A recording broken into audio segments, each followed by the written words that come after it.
Hello, Pestilence here with another lock I have no information on. Isn't that exciting?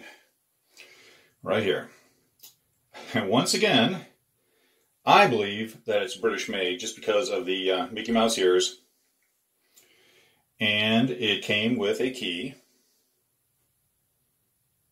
Nice old barrel key. One problem.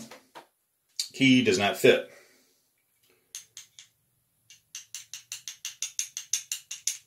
Which is odd. However, it does open up the lock.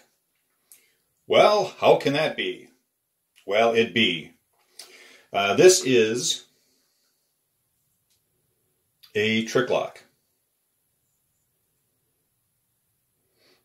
The trick being to open it.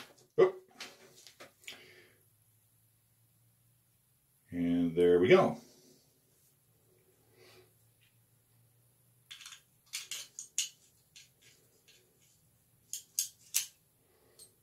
Dun-da-da.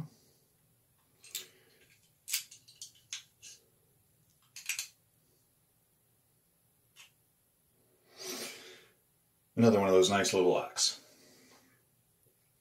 So, as I said, I don't know who manufactured it. Haven't really seen anything comparable to it online, so I really don't know how old it is either. But I liked it. So, there you go. Thanks for watching. Take care. Stay legal. Stay healthy.